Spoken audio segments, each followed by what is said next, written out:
Le chat botté. Il était une fois un vieux meunier qui avait 3 fils. Un jour, il appela ses fils et leur annonça qu'il avait décidé de leur donner tout ce qu'il avait.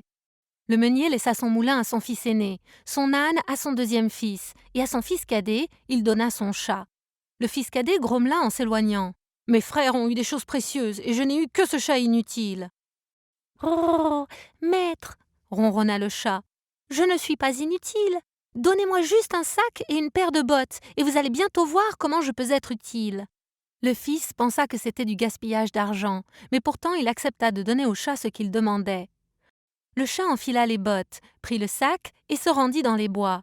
Il mit des feuilles fraîches dans le sac qu'il laissa ouvert et se cacha derrière un buisson. Bientôt, un lapin apparut et sauta dans le sac pour manger les feuilles. Le chat sauta et attrapa le sac. Il mit le sac sur son épaule et marcha jusqu'au palais royal.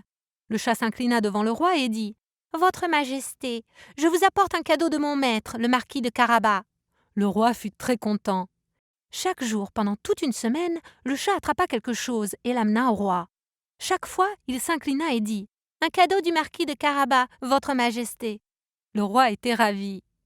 Un matin, quand le chat savait que le roi se baladait dehors dans son carrosse avec sa jolie fille, il ordonna au fils du meunier d'enlever ses vêtements et de sauter dans l'eau. « Quand vous entendez le carrosse, criez et éclaboussez, comme si vous étiez en train de vous noyer, » déclara le chat, et le fils du meunier fit comme convenu. Lorsque le carrosse s'approcha du lac, le chat courut vers lui en criant « Au secours! Mon maître, le marquis de Carabas, se noie !» Le roi fit arrêter le carrosse et ordonna à ses serviteurs de sauver l'homme dans l'eau.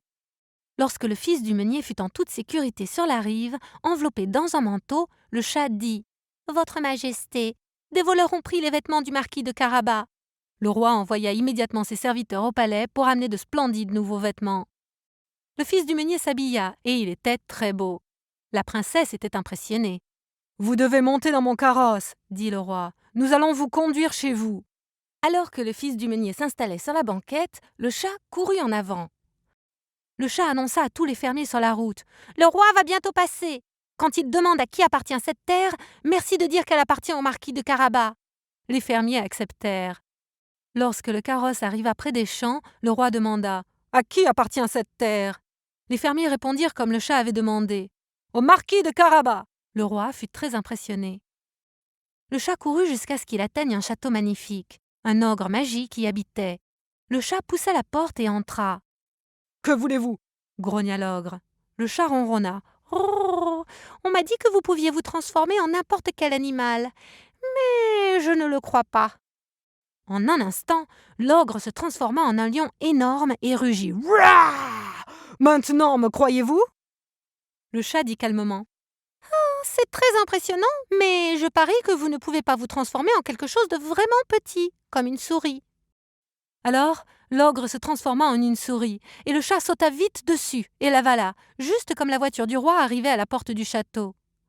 Le chat accueillit le roi à l'entrée. Il s'inclina et miaula. « Bienvenue au château du marquis de Carabas. Veuillez entrer. » Le roi regarda le château et toutes les terres et fermes autour de lui. « Le marquis de Carabas doit être très riche. Il serait un excellent mari pour ma fille. » Le fils du meunier, maintenant tout à fait habitué à être le marquis de Carabas, et la princesse se marièrent et vécurent heureux dans le château.